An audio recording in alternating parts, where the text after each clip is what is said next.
Balance, and then we're gone.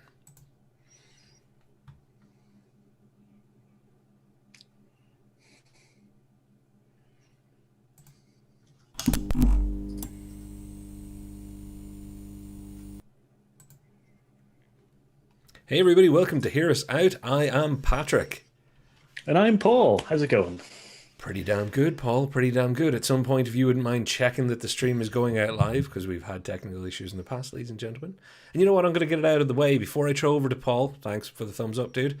Before I throw over to Paul for a description tonight, we do this every week. We ask you to tickle the analytics. So if what you're about to see thrills you, entertains you, or otherwise chases away some boredom, maybe, like, subscribe, share, comment down below. But most importantly, if you were watching this live, get in there and start shouting stuff at us.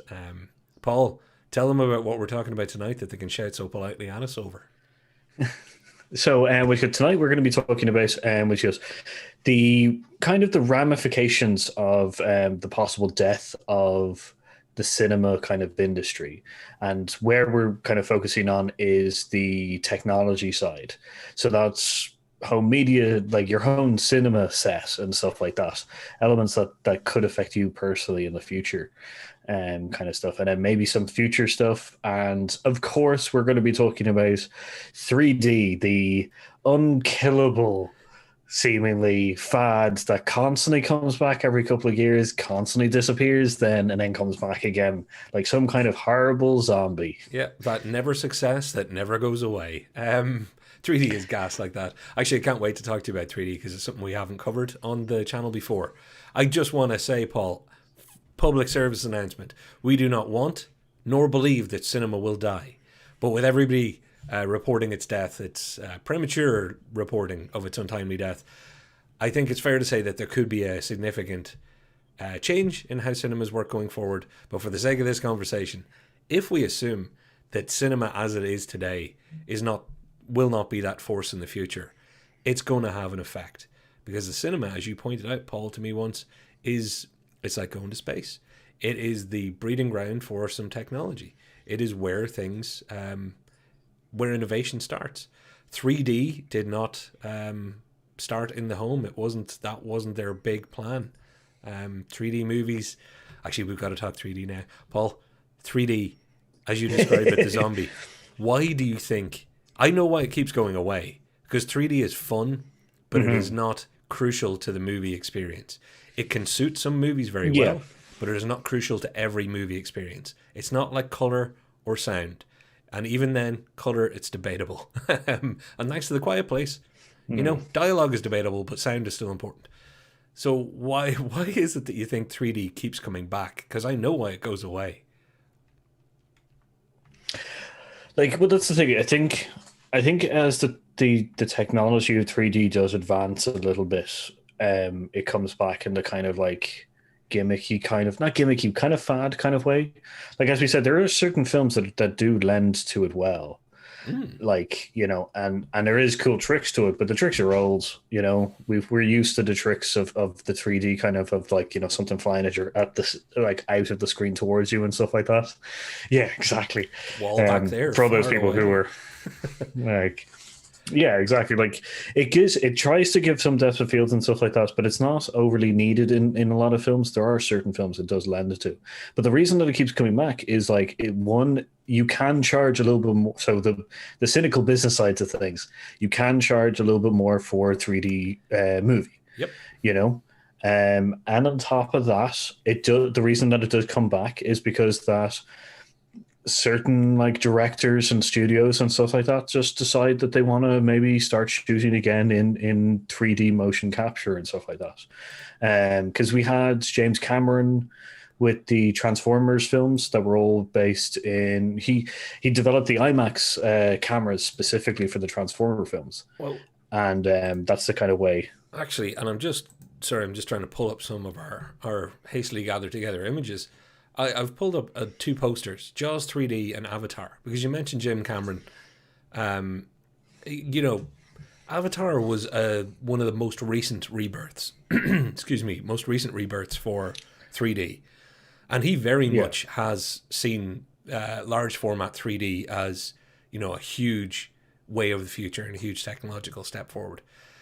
It didn't turn out to be the case, but I will say 3D got an awful lot better, and that technology then ended up being used in movies that utilized it really well. And I'm not talking the Final Destination one that had 3D, where quite literally that was everything that blew up did fly directly at your face, which was it was nice. That was like going back to the other poster that I've pulled up, which is Jaws 3D, which was part of the home and theater kind of, the old red and blue glasses resurgence of 3D in the 80s. I don't mind 3D. I don't want to sound like somebody who's like, oh, 3D's, complete BS and we don't need it. I've seen some movies that I've really enjoyed in 3D. I didn't really massively enjoy Avatar. I'm one of those people. And I'm glad I saw it in 3D, because if I'd only seen it in 2D, I probably would have enjoyed it even less. But I have seen some movies, like Gravity, which I believe I was smart enough to throw a poster up for. Gravity is one of those times it makes sense. If you want to have a sense of depth and you happen to be talking about floating around above the planet, that's a great time to use 3D. Yeah. But that's the level of 3D, though. It's the IMAX level of 3D, which we can understand is as you said, it's the big format 3D kind of stuff. Like the afterthought 3D stuff is this kind of is just a kind of level of gimmicky kind ofness that they just adds to it, which is nice as well. But I think that general 3D kind of stuff is more the gimmicky style. There are certain people who really enjoy putting it into their films, like Michael Bay and James Cameron. Yeah. Particularly, Michael Bay helped design those IMAX camera stuff. And James Cameron also developed a whole bunch of other technology and stuff like that to also help with IMAX technology. I think he was the previous kind of designer of the cameras, and then Michael Bay probably advanced on them on the format. Well, so like, are there specific big format? Yeah, are there specific movies that you can think of that you like? Because I'm playing a little game of Paul here just to see if he's going to pick one that I hope he saw in 3D. When you think of a movie that you went to the cinema where 3D really helped, excuse me, what comes to mind? I'll take a drink while you're talking. Jeez, like I got to see like. Okay, so just is it IMAX 3D or just regular 3D? Well, here's IMAX the thing. 3D, I got like IMAX 3D is the best of the 3Ds, and I'm not a big IMAX fan. I prefer the sound in my other big screen cinema. We've had this conversation before, but if I'm going to see a movie in 3D, I've tended to want to do IMAX because whatever it is about my eyes and those glasses, it just works better than the competing real 3D systems. Okay, well then the two films I can think of at the top of my head that I really enjoyed in the IMAX 3D stuff is definitely Inception and also Interstellar. I should have grabbed an image for Interstellar because that was my other guess. But what I went for was Dread. I hope you got to see Dread. Dread was in 3D. okay. Yeah. See, this is the thing. I didn't, because I got to see Dread 4 times, and one of those was 2D, one of those was IMAX, one of those was in your cinema, and one of them was a regular 3D. Well, so I decided to cover the entire base. Well, you can never see Dread enough times. Everybody out there, go watch Dread. But it's the one movie that anytime I'm watching it with my wife in particular, because she will always say, if they were to re-release one movie in the cinema again, 3D, that we would just run out and watch. That'll be it, because it was used so well to build atmosphere and contribute to the story. There's an awful lot of falling from heights, a lot of slow-mo. It was very much an immersive experience. Not a gimmick, did help, but it's not exactly going to change the world for, I'm not going to want to watch The Green Book in 3D. I'm not going to be like, oh, well, it's it's not going to be able to tell the story without it. There were other times I just want to throw up one other one. Up. Up is one of the other 3D experiences that stuck with me. Weirdly, not because you needed the 3D, but there were just times where the sense of scale, they have to walk a long way to go and get to the house. And, old man, little kid and a dog, because it looked further away, visually looked further away with the added 3D depth, I felt it that little bit more. And it's one of those things 3D has its place. It does, it does. Like, it does have its place kind of thing. It's just, to the level, like Mm, which is the level to us, and especially in the terms of in the terms of cinema dying. Like if as I said, we are going down the path of cinema is passing. Like 3D is definitely one of those industry things that are going to be affected by it. yeah, Like we have 3D TV, yeah. but it's not to the level, you know. No, well, there's you have to wonder. I'm sorry again. I'm trying to just throw stuff up so that we're not looking at blank. You have to wonder: would 3D survive? Because 3D at home, let's face it, it has been overall a gimmick. Like for Mhm. the most part, people were kind of can I wear glasses? What about rechargeable glasses? Will I ever put up with it? I know personally. I know people who, put their money where their mouth was, went for 3D TV and love it, and wish more things were in 3D, and it really suits them. But even they will kind of say, yeah, but not everything needs 3D. It's a special occasion or a special movie or a special scenario. So is it Mhm. worth it for people who maybe won't be making large format movies specifically for 3D release to go, well, we're going to make it in 3D for the percentage of people that bothered with home TV situations that are 3D enabled? I can't see it happening. If cinema goes the way people are saying, I think 3D will be one of the first casualties. Yeah. No, I definitely agree in the sense of home. Obviously, cinema 3D is and IMAX are gone. Yeah, Um, but home 3D stuff, like it's gonna take a massive hit, and it's gonna be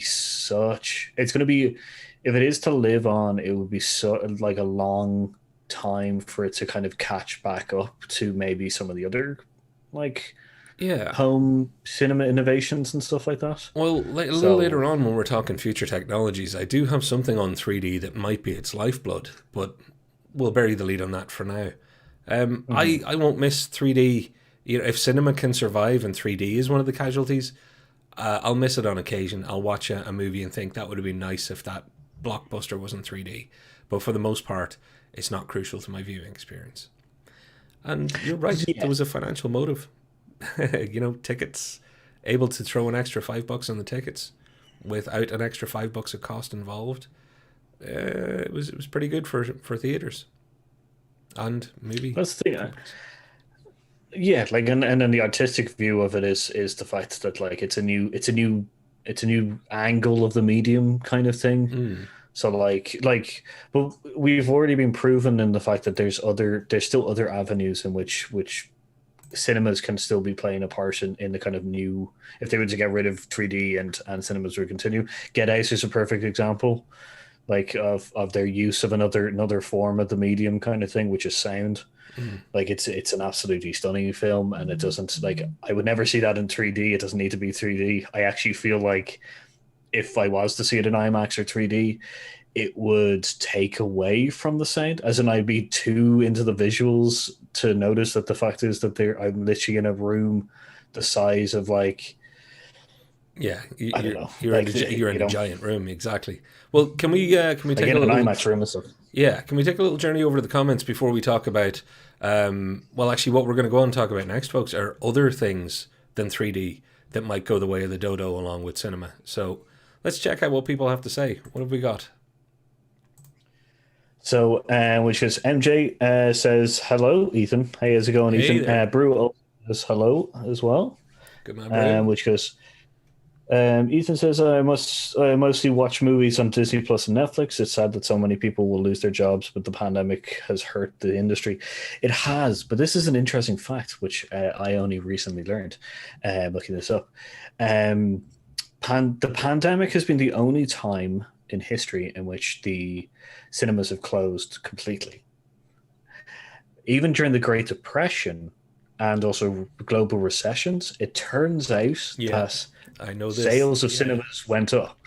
They went massively up, Mm, and psychologists and stuff like that say it's a cheap escape to the world of recession and stuff like that. So ticket sales actually went up, even though technically cinemas are a luxury item. So like that's one of the many reasons why I don't think cinema will ever die.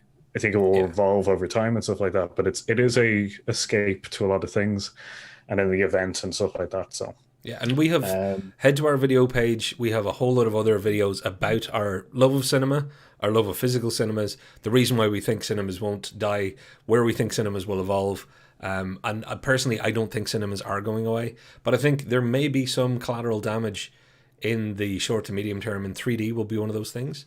Along with some of the other stuff that we're about to talk about, I just want to call out that Ethan also says he's seen Frozen, Avatar, and Spy Kids 3D in 3D. Apparently, Spy Kids 3D is actually quite good in 3D. I heard somebody tell me that once.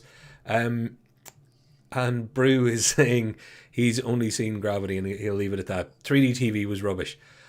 Oh, I gotta be honest. Like 3D TV, if you're into it, and anybody out there who has one will tell you how great it is and they'll love it. And I'm all for them. It's one of those. I think it's, what do they say? It's a Marmite thing. Either you love it or you hate it. I could take it or leave it. I guess I'm the rare exception that I'm happy if I'm in somebody's house and they have it. I just don't want to have it in mine because I don't have the money. But yeah, yeah, I think 3D TV. I've never tried it. I've never experienced 3D TV. I think I would like to give it a go just to see kind of like how good it is, kind of thing. it is But I impressive. don't like. Yeah, I think I'd be impressed by it, but for a home media system or for like a home cinema system, I don't think I'd be having it. Yeah, Like, yeah. don't want stuff on my face for too long, No, like trying to watch a movie. it's true, and I've always said something to people who are like, "Oh, well, what's your problem with wearing glasses? People wear glasses all the time." I'm like, I really love sound, and I don't wear my really nice headphones when I'm watching TV. I use the only sound system I could afford, and I would still prefer to listen to it on headphones at full high fidelity. But it's a social experience in my own home. Nora says she'd. It makes sense, and that's in reference to the during the Depression, people rushing out to the cinema. It's escapism. It gives people hope. It gives people a way to live vicariously in a better time and better place. And I think that in itself is one of the great arguments as to why cinema is art and is so important for not just society but humanity. But I've already banged that drum before, calling it like my church and stuff, which was pushing it a bit far, I guess.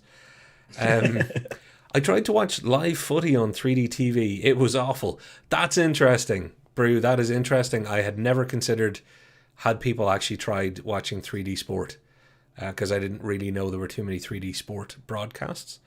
I can imagine it being a little unsettling because if you're going to watch live sport, you're there live.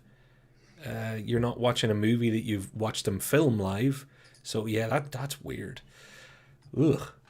Yeah, I don't actually even want to try that. I can imagine it being really unsettling. Yeah, I don't think I'd want to watch sport in any fashion of like alternative kind of method, I Yeah. guess, you know?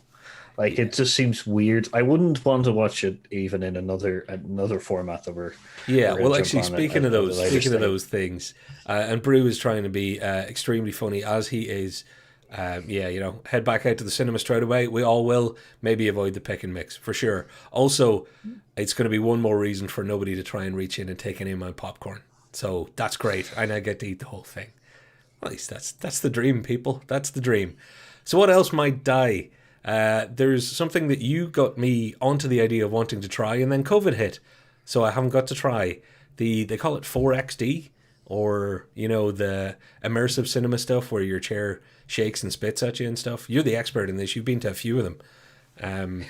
I don't see that Yeah. necessarily surviving if cinemas go under, but I actually think it stands a 50-50 chance of surviving as experience rides, I guess, in the future.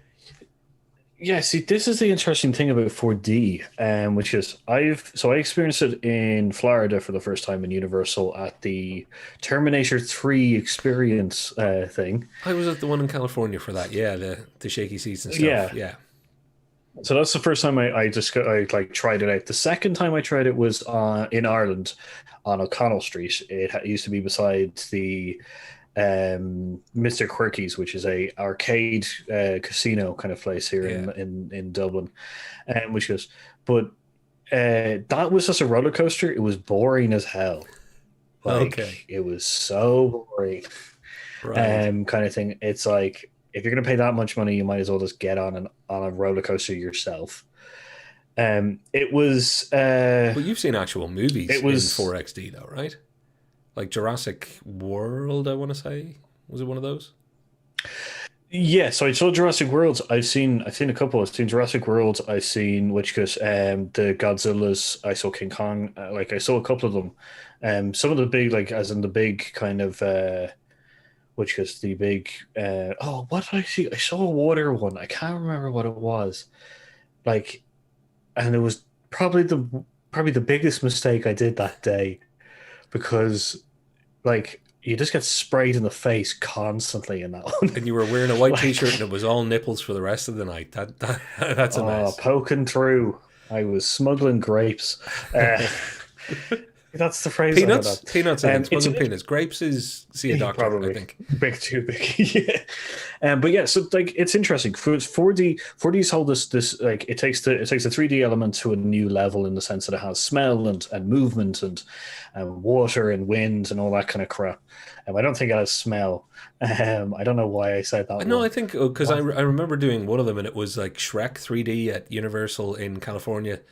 They had smell and they had burned things and wafted it into the room. You know, they had smells of farts and swamps and Wow. all sorts of stuff. But again, Okay. not for movies. I don't think Jurassic Park had the smell of dinosaur butt or anything. Yeah, because I did have an interesting conversation with one of the ushers at the Odeon here in Dublin, and yeah, it was. They were just like, "Oh, smell-o-vision would be great," and I was like, "Think of Game of Thrones. Mm.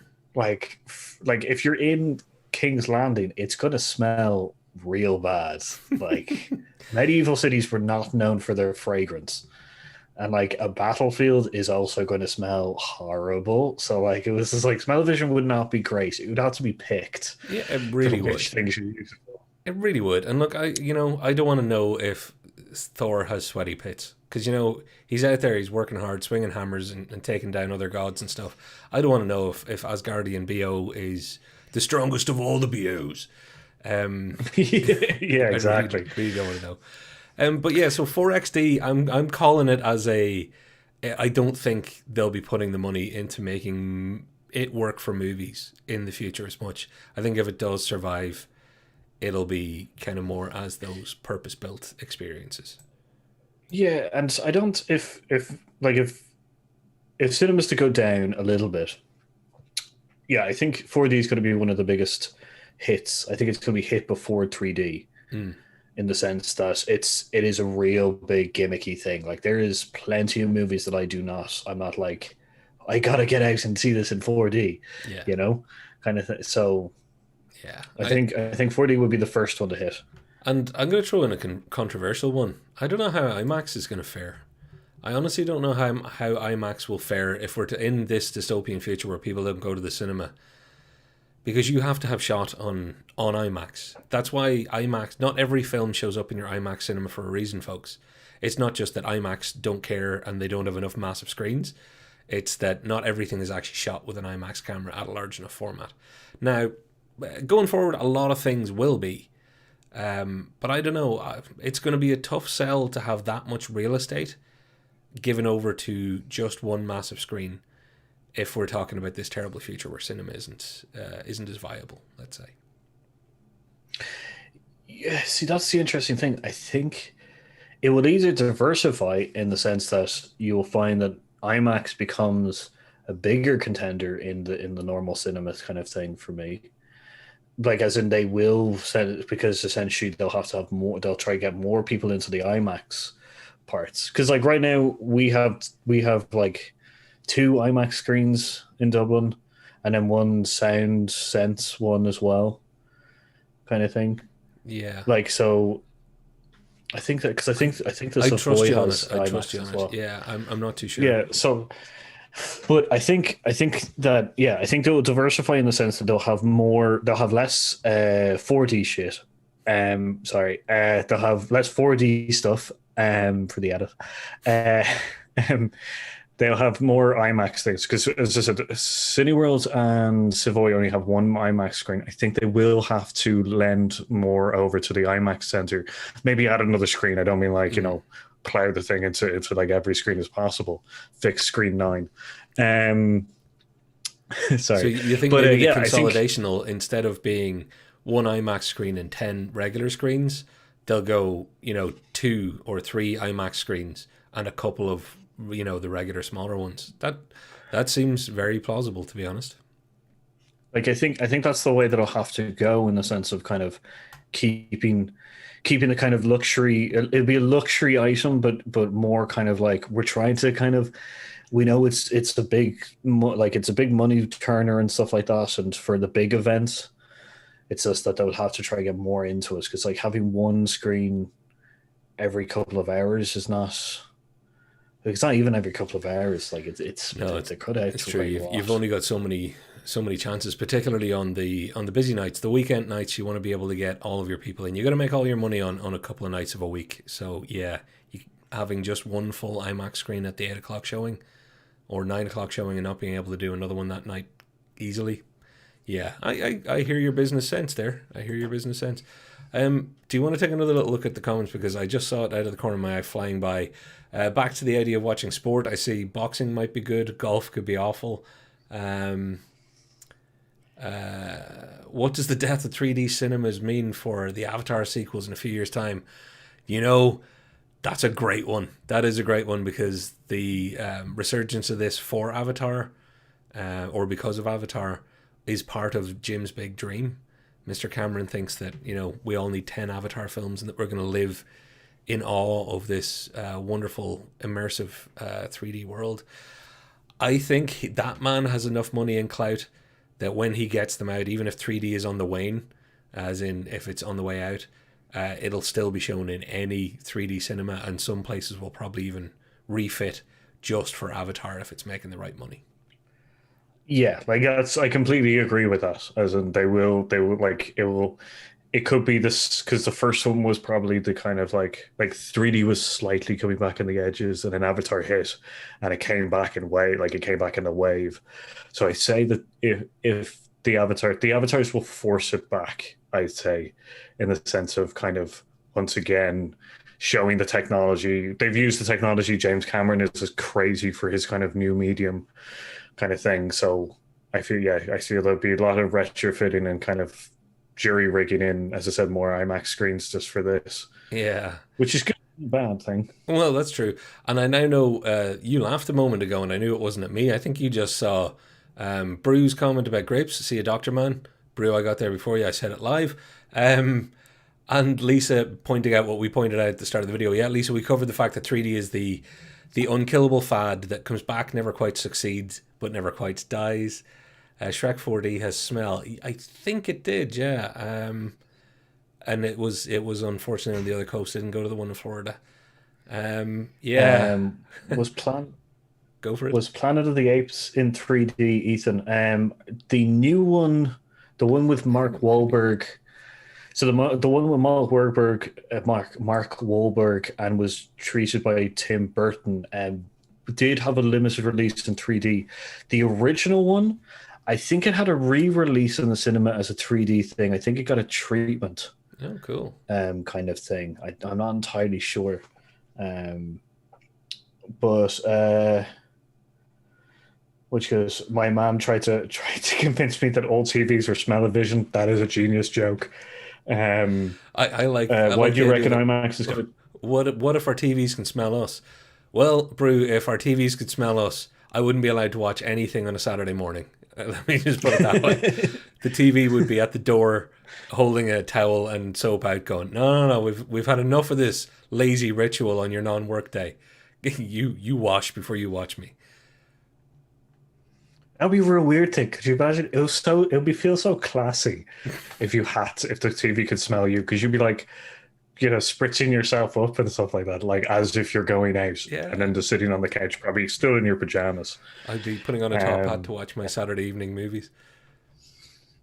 Yeah, what do you reckon? Why do you reckon is going to take off? I haven't enjoyed movies since seen in IMAX and probably deter me from going to the cinema. And I love cinema.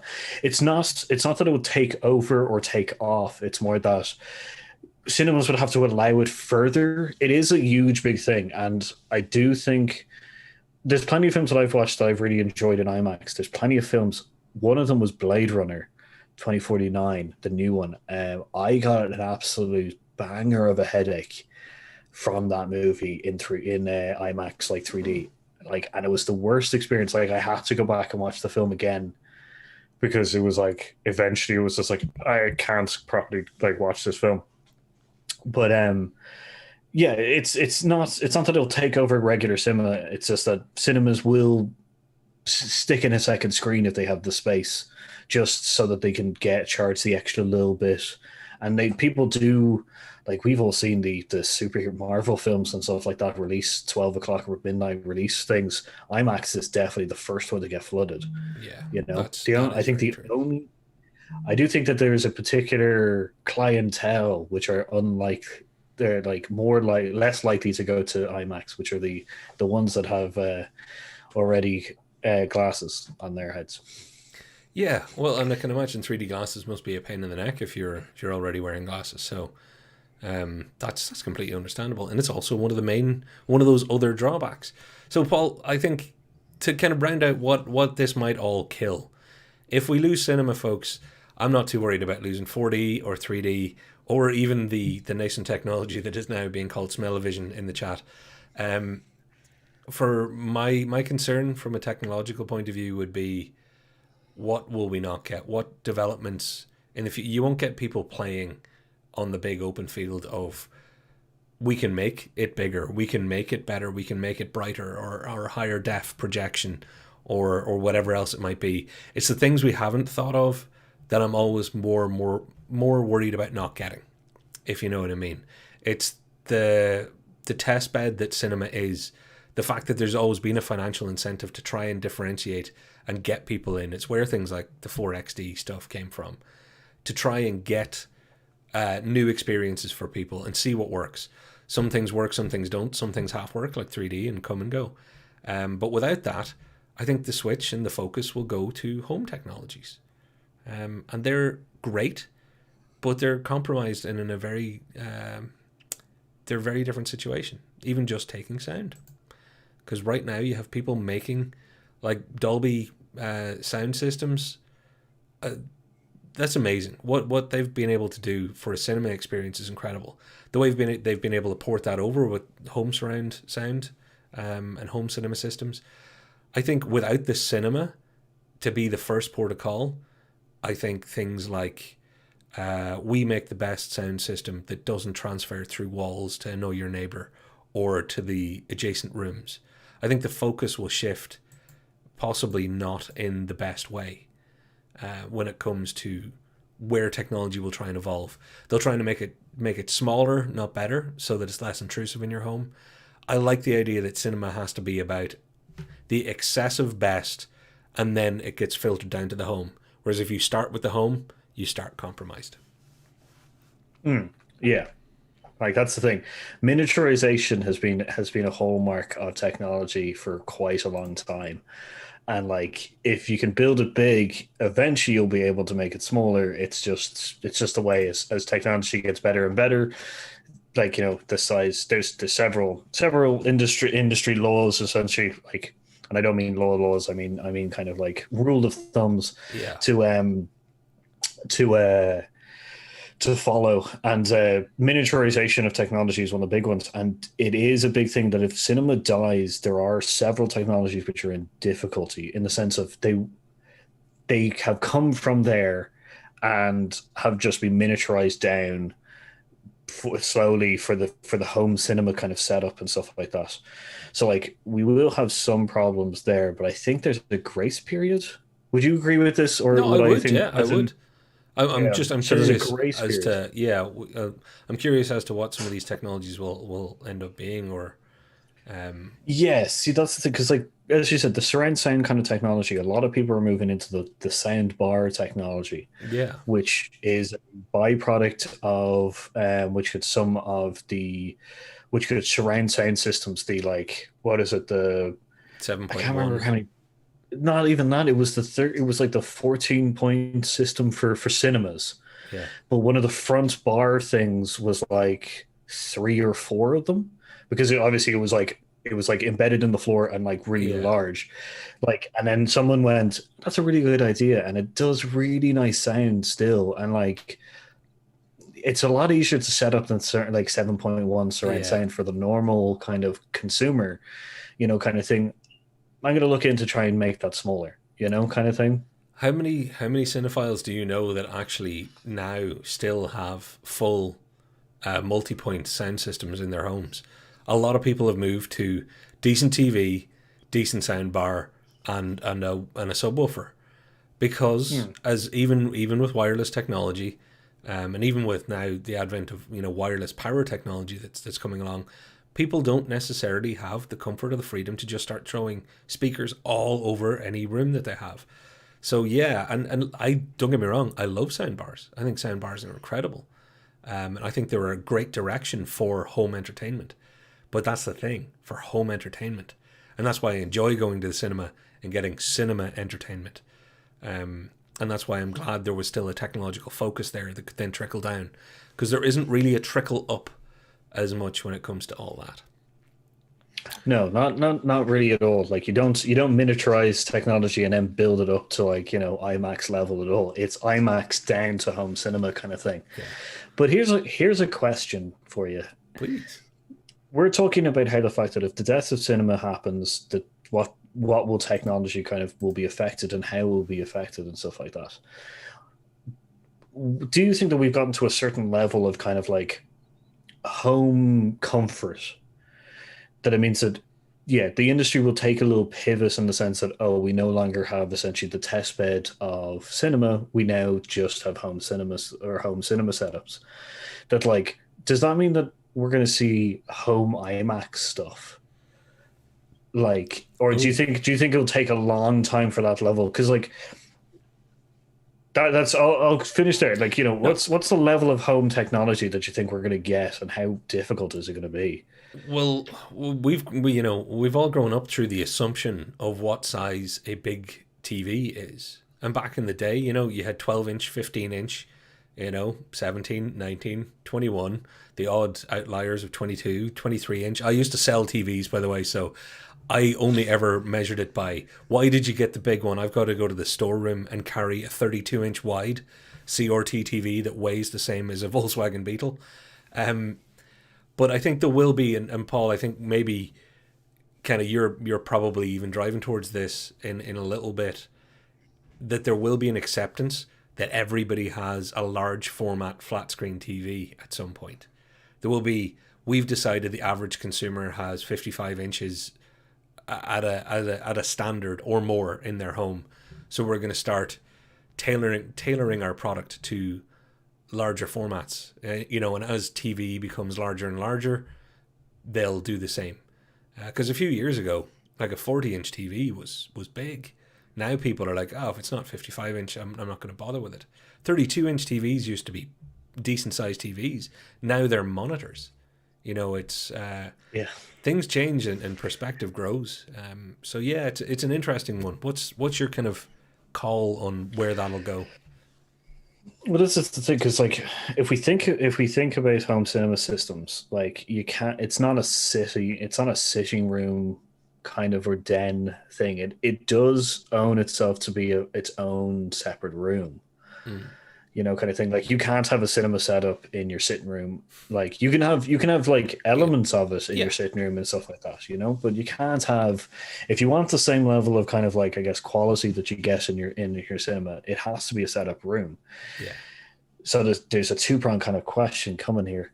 Um, First of all, like, will people be arsed in giving up a room in their houses for a home cinema system who are not like me and you? Yeah. that if we had the space, we would definitely do it. Well, we are me and you, You and know, we kind of don't. thing. So, like, we are us, and we don't. But weirdly, I I don't think it'll go that way because people have become so accustomed to screens being. Don't get me wrong. I know phone screens are massive now compared to what they used to be. They're not huge compared to even a computer monitor, though.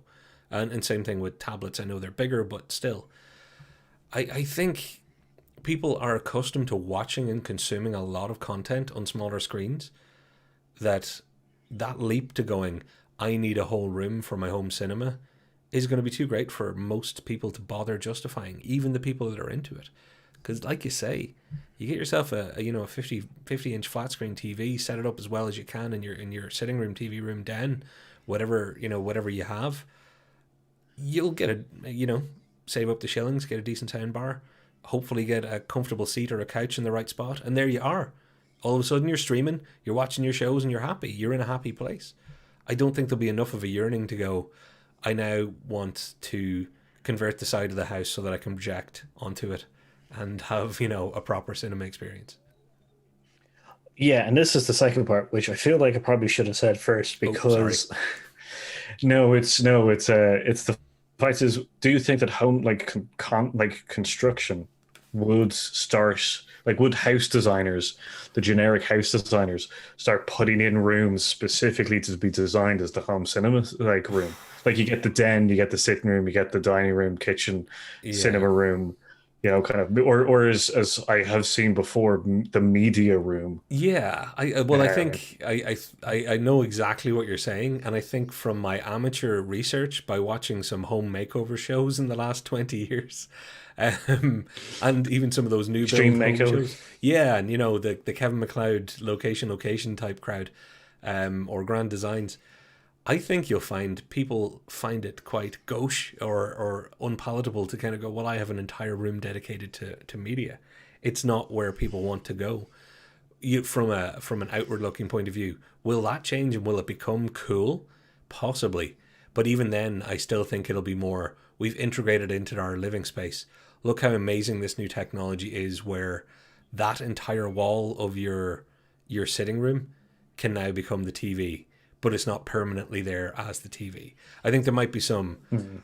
trick and interesting things like that, and I think projection as opposed to screens may become part of that future. But yeah, I can't see people going, all right, well, I have a two-bed house, so that's two bedrooms, a kitchen, the media room, a toilet, and the dining room. I Yeah. don't know if I see those days coming. Yeah, but that's the thing, because I think if it did, as in new house builds and stuff like that, became more like, yeah, we have a media room that's just in every kind of. I do think that it won't become as you said, a kind of I guess not faux pas, but yeah, it wouldn't be looked at in a kind of ugh, I Yeah, can't believe you have a media room kind of. It's a bit up yourself, isn't it? I Kind of think thing. that's very true. Well, Um, I have some questions for you. Oh, sorry, you first, though. no. Yeah, I was just going to say, yeah, no, I do agree with the projection thing because, I've in my past, I've had massive white walls where I've just I bought a fairly decent projector and stuff like that, and I've set up a decent sound system, not a great one, but a decent one, and I've put it up onto as a kind of self-made home system, and then had the sitting room as well. well, Yeah, I did that in my bedroom. I on the ceiling. Can Um, lie down on the bed. yeah, I believe that, and I don't want to talk about it now because I think we might do a whole separate video about my firm belief that drive-in movie theaters and drive-ins in general will be the thing to make a comeback. And I have a whole lovely mission statement as to why they should. So yeah, that's another video though. So first, I want to ask you, what technologies do you think that if cinema goes away, what are those home-based technologies that you think might actually get a boost from this? Because obviously, the first one I threw into you, I think, is the first one you're probably going to mention because we both thought of it. You alluded to it earlier on when you were talking about how you would want to experience sport. Yeah, it's the 4D. I guess is that the one you're no, so VR, not 4D. The VR VR headset type stuff. stuff. Yeah, yeah, the VR kind of elements that we haven't talked about, which is interesting because it's essentially being able to have the cinema view in a small goggle kind of thing. So like it's an interesting one because like so first of all, the sports thing, you can be in a crowd, with new VR headsets. There's a mic and sound system built into them and stuff like that. That you can be in a crowd. You can just be sitting at home, but in the visual world or in the virtual world, you'll be sitting in the bleachers watching, football or boxing or Jake Paul getting his ass kicked. Um, is it Jake Paul? It's Jake Paul. It better be Yeah, Jake both Paul. of them are boxing Um, Logan as well. The two of them. oh, really? Yeah. Ugh. Uh, Oh, I just want Mayweather just to kick their ass. Anyway, yeah, like you can do that all from the element of your own home, and there's not a large space requirement kind of thing. But I don't know. Uh, My problem with the cinema stuff is like with the cinema experience, it won't be the same in any kind of way. I know there are people who have taken to the virtual world in a massive way, yeah.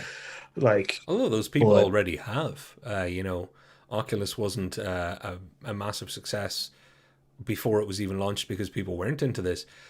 But I think VR is 3D in another guise, insofar as I think VR has its uses and it's going to have its applications, and it currently does. I don't see it taking over as a home entertainment group viewing technology. I don't see it replacing home cinema anytime soon. yeah, I'd agree with the home cinema stuff because I don't want to have to sit. I'm not sitting on my couch with something over my. If I'm not sitting on my couch with 3D glasses on, which are like probably the bare minimum of stuff, like to have a whole computer on my face, Yeah. like for what I can only say is James Cameron's decision to try starve us all to death by making us watch excessively long films about blue people. Yeah. I'm talking about his new Smurf film, not the Avatar I films. was I was That's going to going to say be Smurfs on Hunger Strike. Yeah, I know the one. Know the one. Yeah, we're all yes, looking yeah, forward. Smurfs. Yeah, we're going to be watching that. It's like I've heard that it's a marathon of a minimum of 72 hours. Yeah, there's a Gargamel You know, soliloquy in it that lasts 4 of those hours. Um, I look, I VR. I love it. I love VR for its brilliance, and I think VR is an immersive technology when it comes to education has amazing applications. I just don't see it as a home entertainment future. What I do see as being more likely is going back to 3D. There are 3D glasses free 3D systems that I think have a much better chance of being the next wave of TV. Even then, I think it's slim. But I think the one that I wanted to throw out at you, Paul, is do you think, and I have not given you any prep for this, I don't think this will be a huge success, but do you think someone will try in the near future to make an augmented reality movie? So AR or augmented reality, for anybody who's not aware of it, you pick up your phone, you can hold it in front of something, and it'll translate, or it'll put the polar bear in the room with you. The picture I've chosen here is a free image of somebody showing a couch in the room, and people use AR for seeing what it would look like if you changed your kitchen to look this way.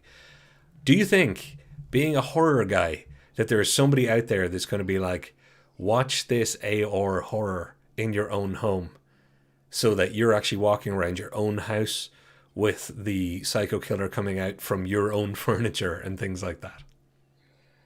yeah. See, this leads to the VR thing and the AR part, which is really really nice kind of thing. Yeah, being actively involved in the film itself, I think is good. Like it'll be a cool gimmick, like, and if But that's it'll going be to a give you gimmick. any, yeah, if that's going to give you any kind of thought about how I feel about it, it's like it'll be really cool. It's a nice idea. I think it'll be really cool if it's done well. Calls that we or the Zoom videos that we got for quite a long time, not quite a long time, but for a few at the start of the pandemic, at the start of 2020, was an interesting kind of like change up of the formats and stuff like that. I think AR will do a similar thing. I think there'll be several films like it that will use the space very well and kind of thing. I think that you'll have to set up particular items and stuff like that, so that the Mm. movie can progress properly and stuff. But it's not the first time that kind of not the first time that augmented reality kind of came in. But 13 Ghosts, you know that film? So Vaguely. 13 Ghosts is there's two 13 Ghosts. There was one that was made in the 90s. I think it was late 90s. Was that Antonio Uh, Banderas? Or was that 13 Nights or um, something? Anyway, yeah, sorry, I I might be think thinking it's of the the wrong 90s. 13 movies. Yeah, so it's essentially about 13 ghosts that are trapped in a house. I'm not going to give anything else away except for that there's glasses in which people use to see them. There's an interesting concept that in the original 13 Ghosts, you couldn't see the ghosts at all. Ah, But at special treated movie set, like places, were given like a set of glasses that you were able to see the ghosts and stuff like that. So it was like you go in to watch the film. It's really scary because loads of things are moving around the place. You don't really get to see them and stuff like that. And then you go again and you wear the glasses and stuff like that. And you get to see a second kind of film version. interesting. Augmented reality is going to be that level kind of thing. I think there'll be like a film released in like on streaming services that you can watch and stuff like that. There might be a prelude to a possible AR kind of experience, Yeah. kind of thing. Like the film ends with like, oh no, the ghosts have escaped and we don't know where, like a Ghostbuster film or something where Yeah. it's like, oh no, we don't know where the ghosts are, and then like the family jumps onto AR app that like you can run around the house and you get like Pokemon Go Bankman the and hell out of or it. other yeah, kind of thing where it's just like, you'll have Bankman and people like appearing going like, they're upstairs, and then you realize that you live in a bungalow and you don't have it upstairs and you're just like, this wasn't made for everybody. That's a challenge for the writers, isn't it? Yeah, like I Yeah. personally, I don't think AR will become theatrical in the full sense of long theater. I do think somebody will eventually try and make an AR movie, in some sense. I can never see it taking off as long form stuff because I think AR feels like an app when if you're going to say, okay, here's an AR movie about ghosts, carry your tablet around your house, follow the narrative direction. It'll feel like a game more than a movie, or it'll feel like an app that you're using rather than a just a pure narrative that tends to be with cinema or film. I don't know. Like I know we got to throw back over the comments before we finish up. I don't know. I'm glad cinema's going nowhere, but I cannot think of a home technology that I'm thinking, yeah, I can't wait for them to nail this, and then I'll be able to live without cinema forever. There's nothing that I'm thinking, if I only had this, then cinemas could go away. Because as we've talked about at length, it is a social experience in the truest sense of the word, and it's not just the society you want to bring into your home. You have to share it with randomers, as we tend to call them. Yeah. Just a random out public, the ones that keep looking at their phones, and then also the ones that laugh at the inappropriate time in a bad movie and lighten the whole room's mood because they're already pissed off they paid to see this heap of junk. So, you can get the good and the bad. Yeah, yeah, you can, yeah, indeed.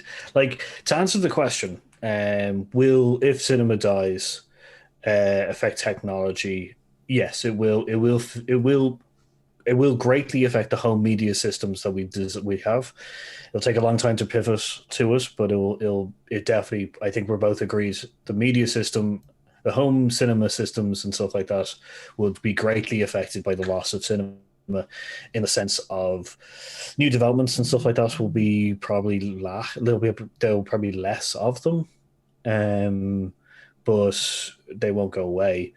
As for 3D, if cinema dies, 3D's dead. Like 3D's gone. There's no way that it'll survive without. I'm not going to just see a 3D film, and I don't think even cinema like will be. I don't think cinemas will ever do it. No. Just do the 3D only kind of stuff. As for 4D, 4D could survive without it in a very limited capacity, I think, but not much, Yeah. Look, I think as topics go, this was an interesting walk around the kind of the what if scenario. Cinema ain't going away. Cinema isn't actually going to fundamentally change. I don't think it's all going to come back in some form similar to it is right now. And like I say, yeah, there's nothing that I'm waiting for that will kill cinema for me. And I think I'm not alone in that, and I don't think it's just people like us, Paul, who are crazy into this stuff. As you pointed out quite appropriately, people use it as aspirational escapism at the worst times in modern history since cinema's been invented. So, yeah, I think cinema's here to stay, and thankfully that means we'll keep getting the technology boost from it. I think we should throw over to I took a cheat and I did read one or two comments, and there's one that I definitely want to call out because I think it was in relation to AR. Um, I think, well, Brew may have been talking about VR when he says sneezing would be a nightmare, and that's true. Yeah, VR would be a nightmare to sneeze in, like because yeah, you'll get such a janky unless that thing's like absolutely bolted to your head. Yeah. In Like which case, you're going to get diver's face. You know, if you have VR welded to your head, you're going to have that weird ski goggle look for the rest of the day. But I don't know if Nora was talking VR or AR, but it applies equally for both. She's obviously talking about the kind of the scariness of scary movies or sneezing with a VR headset on. But then she says awkward for romance movies though. And you know, take that to the natural conclusion of if you had AR romance or AR dirty movies, let's say, that's the creepiest thing that I can possibly imagine now, where people are like, have your AR thing where, you know, there's somebody sitting on the end of your bed beckoning you to it. That now has ruined the idea of AR in the home for me forever. Very, very creepy. Um, what's Ethan's last comment there? I use cinema as an excuse to spend time with my cousin. Ah, cool. Otherwise, I don't understand half the movies I go to watch. Oh, okay. Well, you know what? I think that's really nice. That's a beautiful note to kind of end on because cinema bringing people together. It's well, beyond brilliant for that. well, that's the thing. We've been talking about it for ages. It's the social aspect of like you're not actually being social to these people, like to the random people that are around. It's more just the societal kind of like you know little bits of interaction and stuff like that. Like you're in the line with a bunch of people and stuff like that that are all excited to go see films and stuff like that. It's being overcharged for what you could have stuck in the microwave. Stuff like that. It's all that kind of, and then it's the shared experience between the people you do know. Yeah, Like you could be like cinema has touched the world in so many ways. It should be said, it is the like in recessions and stuff like that. It's kept people going for like as long as they can and stuff like that. Just for the escapism and everything like that. It's because it's yeah, it shows everybody's excited and everything like that. So like cinema's never going away. Like I think it and will nor evolve should and it. change and stuff like that. And I think yeah, like I don't think there's an ever I don't think while we still are making films, cinema will ever die. And I think that the streaming wars, as hard as they will to try and make their money streams go directly to them instead of to anyone else, they'll try their hardest, but they'll realize that like the one thing that has come out of the pandemic after talking to everybody I know has been I miss going to the cinema. Like it is the unanimous thing I've ever heard. Like throughout the thing, like people are like, "Oh, I'm sick about being locked indoors." Like I miss the cinema. I miss going out to Yeah, the cinema. It's the two things I've heard. yeah.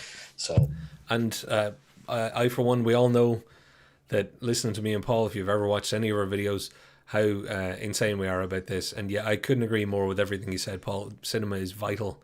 Um, it's it's there to show us and share stories that we need to hear, and importantly, also share stories that we don't need to hear, so that we can relax, unwind, rewind, and just aspire to other things. It's a communal experience of other things.